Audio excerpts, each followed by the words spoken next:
दादा कोंडके यांचा आज स्मृतिदिन दिनांक 14 मार्च 2026. आदरणीय दादा कोंडकेंना श्रद्धांजली. नमस्कार मित्रांनो,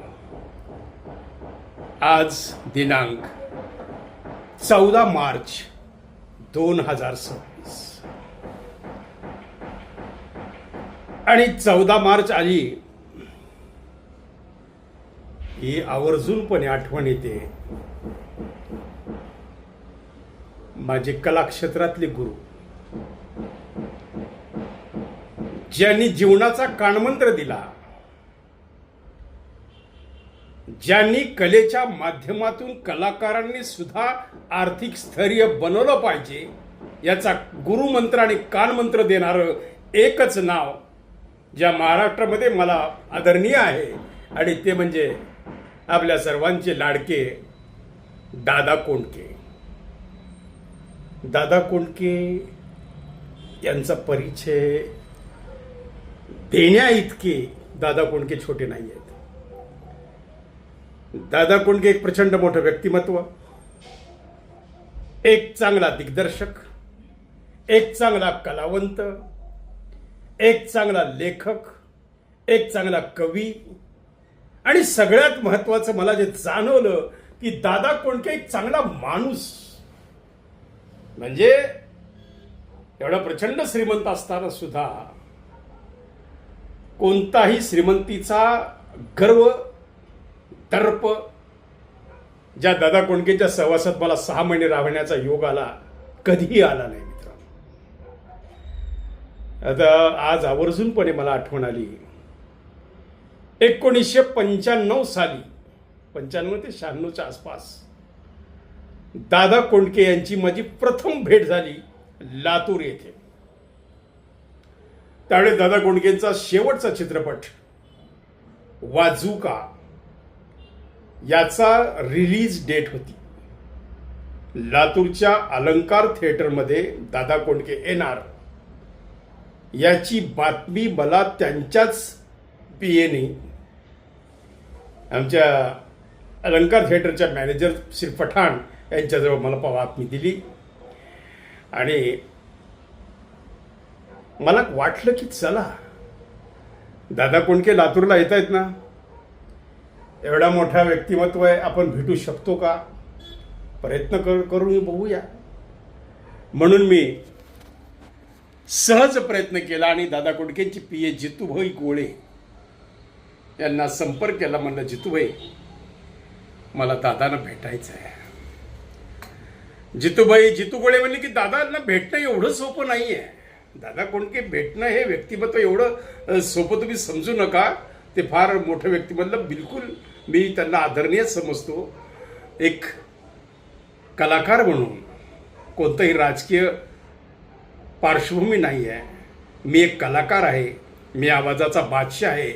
लातूरसारख्या ठिकाणी ऑडिओच्या स्टुडिओच्या माध्यमातून मी लोकांची सेवा देतो, लोकांना जाहिरातीसाठी ऑडिओ करून देतो, प्रचार सीडी बनवतो, मेमरीज बनवतो, राजकारणी लोकांच्या मी मेमरीज करतो आणि सर्व राजकीय पक्षांशी माझे जवळचे संबंध आहेत आणि मला काही करून दादांना भेटायचे. त्यावेळेस मुख्यमंत्री होते मान्य श्री मनोहरजी जोशी साहेब आणि लातूरचे पालकमंत्री होते आमचे वर्गमित्र आणि रूममेट श्री माजी खासदार जयसिंगरावजी गायकवाड साहेब. पालकमंत्री होते जयसिंगराव गायकवाड आणि नुका जयसिंगराव गायकवाडांचा दौरा लातूर होता. मी त्यांना भेटायला रेस्ट हाऊसला गेलो. तिथं मला कळलं की दादा बराबर रेस्ट हाऊसला येऊन पुन्हा लगेच हॉटेलवर जाणार आहेत, हॉटेल इंद्रप्रस्थ लातूर. म्हणलं बघूया, प्रयत्न करूया, म्हणून मी गेलो. तुम्हाला सांगतो, अनेक विनवण्या करूनही मला जवळपास 1 ते 1.5 तास दादांना भेटता आलं नाही. कारण दादा पाहत होते की हा व्यक्ती कोण आहे. आधी माझा पूर्ण अभ्यास झाला. त्यांची जी टीम होती त्या टीमने माझा अभ्यास केला की मी व्यक्ती कोण आहे, माझं नाव काय आहे, माझा परिचय काय आहे, मी कलाक्षेत्रात काय काम करतो. याचा ज्यावेळेस दादा कोंडकेंना पूर्ण जाणीव झाली की या कलाकाराला आपण भेटायला पाहिजे, मग जितू आधी बाहेर आले. जितूला मी सांगितलं की मी असा कलाकार, असं मी दादा कोंडकेंचा आवाज काढतो, दादा कोंडकेंच्या आवाजाला मला खूप प्रसिद्धी दिली वगैरे वगैरे वगैरे. जितूंनी दादाला जाऊन सांगितलं की दादा हा अर्धा दादा आहे आणि तुमच्या भेटीत तो पूर्ण दादा होऊ शकतो. दादांना ते भावलं. दादा म्हणाले बोलून घ्या मध्ये जाऊन पाहतो. असंच देखणं रूप वीग वगैरे दादानी घातलेला होता. आणि मी गेल्या मी काही नेलेलं नव्हतं. मी दादांना भेटण्यासाठी एक गुलाबाचं फूल नेलं होतं. कारण दादांना कोणी शाल श्रीफळ घातलेला, कोणी हार घातलेला आवडत नाही याची मला जाणीव अगोदर करून देण्यात आलेली होती की दादांचा तुम्ही सत्कार करायच्या भानगडीत पडू नका, कारण दादा कोंडकेंना सत्कार आवडत नाही. म्हणून मी गेलो, फूल दिलं. दादा कोंडकेंनी पाठीवर हात ठेवला आणि सांगितलं की तुम्ही किती वर्ष झाली या कलेची सेवा करताय. मी म्हटलं दादा गेली जवळपास, त्यावेळेस माझं कलाक्षेत्रातलं पदार्पण एक 10-11 वर्षाचं असेल. म्हणलं जवळपास 10 वर्ष झाली दादा, म्हणलं मी कलाक्षेत्रामध्ये वाहून घेतलेलं आहे. त्यांनी मला एकच काळ मंत्र दिला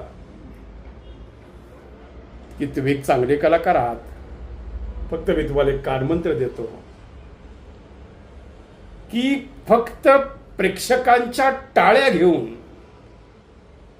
स्तुती मिळवून, खूप चांगलं म्हणून वाहवा करून कलाकार जगू शकत नाही. अनेक कलाकारांचा अंत हा अत्यंत त्रासदायक झालेला आहे, ज्यामध्ये त्यांनी मास्टर भगवानचं उदाहरण दिलं, अभिनेत्री नूतनचं उदाहरण दिलं. अशी कितीतरी अभिनेते आणि अभिनेत्री आहेत की ज्यांचा शेवट अतिशय दुर्दैवी झालेला आहे. परवीन बाबी घ्या,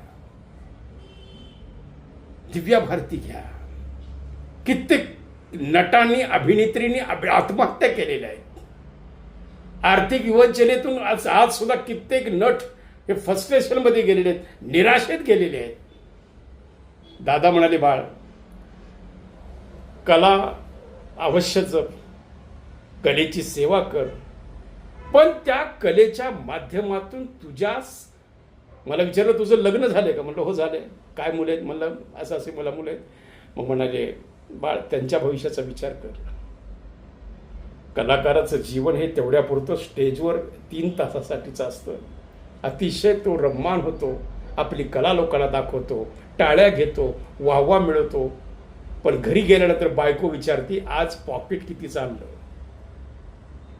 कारण शेवटी तिला विवंचना असते की मुलाची सकाळी शाळेची फीस भरायची आहे, त्याला पुस्तकं घेऊन द्यायची आहेत, मुलीची ट्युशन फीस भरायची आहे.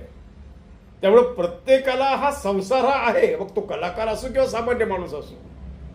माझ्या खांद्यावर हात ठेवून दादाने सांगितलं की बाळ, तो असंच युवकासारखं चालतं राहा, पण एक लक्षात ठेव, टाळ्या घेऊन आणि प्रशंसा करून पोट भरत नाही. तू याला कुठंतरी राजकीय जोड दे या कलेला. आणि मग नंतर मी हळूहळू आदरणीय स्वर्गस्थ विलासराव देशमुख साहेबांचा आवाज शिकला. त्यानंतर रामदास आठवलेंचा आवाज शिकला, राज ठाकरेंचा आवाज शिकला. असे सर्वांचे आवाज करत करत 51 आवाजाचा बादशाह म्हणून महाराष्ट्रात कशी प्रसिद्धी मिळाली ही मला सुद्धा समजत नाही आहे. आज अख्खा महाराष्ट्रातून आपल्याला माझ्या स्टुडिओला, पुण्याच्या स्टुडिओला आणि लातूरच्या स्टुडिओ, आता मी पुण्याच्या स्टुडिओतून बोलत आहे मित्रांनो, तर दोन्ही ह्या स्टुडिओला प्रचंड प्रतिसाद आहे, जनतेचं प्रेम आहे आणि आज मन भरून आले. दादा म्हणजे दादा कोंडके पुन्हा होणे नाही. ज्या दादा कोंडकेंनी स्वप्न पाहिलं होतं की पडद्यामागील कलाकारांचं जीवन घडा म्हणून दादा कोंडकेंनी स्वतःची जमीन या बॅकस्टेज कलाकारांसाठी त्या ठिकाणी घरं बांधा, सरकारने ती ताब्यात घ्यावी, असं काहीतरी बरंचसं प्रयोजन दादा कोंडकेंच्या मनामध्ये होतं. पुढे सरकारनं काय केलंय माहीत नाही, पण असं दादा कोंडकेंची इच्छा होती की बॅकस्टेज कलाकारांचं जीवन फार कष्टात जातं, त्यांचा शेवट चांगला होत नाही. शेवटी हॉस्पिटलला सुद्धा पैसे नसतात, तर त्या लोकांसाठी काहीतरी भरीव योजना करावी ही दादा कोंडकेंचं स्वप्न होतं. ते दादा कोंडके वारंवार म्हणायचे, अरे मुख्यमंत्री मनोहर जोशी आपले आहेत. आणि दादांनी मला एक बोलता बोलता एक आठवण सांगितली की म्हणले, मी विचारलं, म्हणलं दादा तुम्ही शिवसेनेचे? हो शिवसेनेचा. म्हणलं तुम्ही बाळासाहेबांचे कट्टर शिवसैनिक? हो म्हणले मी कट्टर शिवसैनिक. मग म्हणाला दादा कोंडके, मी त्यांना विचारलं, म्हणलं दादा तुम्हाला मंत्रिपद का मिळालं नाही? तुम्ही एवढा प्रचार केला शिवसेनेचा, मग तुम्हाला दूर बाळासाहेबांनी का ठेवलं मंत्रिपदापासून? तर त्यावेळेस मला दादा कोंडकेंनी सांगितलं की म्हणले, आता मी तुम्हाला त्यांच्याच आवाजामध्ये दादांना श्रद्धांजली देतोय की दादांनी मला उत्तर काय दिलं या प्रश्नाचं हे मी तुम्हाला थोडक्यात एक झलक दादांची ऐकवतोय. अहो म्हणले कलाकार काय सांगायचं म्हणले, अहो ज्यावेळेस मंत्रिमंडळ स्थापन करायची पाळी आली त्यावेळेस बाळासाहेबांनी सर्वप्रथम दादा कोंडकेला बोलवलं मातोश्रीवर आणि विचारलं, बोला दादा कुठलं खातं पाहिजे? मी बाळासाहेबांना विचारलं, म्हणलं बाळासाहेब आपण कुठल्या खात्यावर आहे? बाळासाहेब म्हणले, मी सेना प्रमुख राहणार. मी म्हणलं, तुम्ही जर प्रमुख राहणार तर मी तुमचा सैनिक राहणार. माझा सैनिकाचा अधिकार काढून घेऊ नका, कारण या जनता जनार्दन या महाराष्ट्रातल्या मराठी माणसाने मला एवढं मोठं केलं, हे मंत्र्यासारखी हलकी जागा मी कशाला मागू? म्हणून मी बाळासाहेबांना सांगितलं की बाळासाहेब मला मंत्री व्हायची खास नाही, मला पैसे कमवायची गरज नाही, कारण या लोकांनी मला एवढं मोठं केलं, त्या पैशाचं काय करावं मलाही प्रश्न पडलाय. असा हा कलाकार. मित्रांनो, आज दादांचा स्मृती दिन आहे. फक्त दादांचा जो शेवट, त्यांच्या अनेक कहाण्या आपण वाचतो की दादा गेल्यानंतर या संपूर्ण महाराष्ट्र ज्या दादांनी हसवला तो महाराष्ट्र क्षणभर डोळ्यामध्ये पाणी आलं दादांच्या जाण्यानं, दादा कोंडकेंच्या जाण्यानं. मित्रांनो, आज दादा दादा शब्द पुन्हा पुन्हा येतोय. आता अजून एक दादा आपल्या क्षणामध्ये आपल्यामधून निघून गेलेत, ते म्हणजे अजित दादा. मित्रांनो, आज खरे म्हणजे आज स्मृती दिन आहे दादा कोंडकेंचा, पण दादा दादा शब्द मनामध्ये येत असताना सुद्धा माझ्या डोळ्यासमोर पुन्हा दादाच्या पाठोपाठ अजित दादांचा सुद्धा फोटो दिसतोय मित्रांनो. त्यामुळं या सर्व दोघांना आत्म्याला शांती मिळो. दादा म्हणजे दादा कोंडके, तुमच्या दिलेल्या या आशीर्वादामुळं आज आम्ही स्थिरस्थावर जीवन जगत आहोत, एक समाधानी कलाकार म्हणून जगत आहे आणि तुमचा आशीर्वाद वाया जाणार नाही. आणि दादा, मी आयुष्यात प्रश्न शपथ घेतो की आपल्या हातनं कोणते असं कृत्य होऊ नये की जेणेकरून दादा कोंडके या नावाला खाली बघायची पाळी. तुमचं नाव घेऊन आम्ही, तुमचा आवाज काढून आम्ही त्यांचं रेकॉर्डिंग करतो, हे सगळं करतो, आणि पण तुमचा मान, तुमचा सन्मान आमच्या हृदयामध्ये कायम दादा कोंडकेंचा आहे.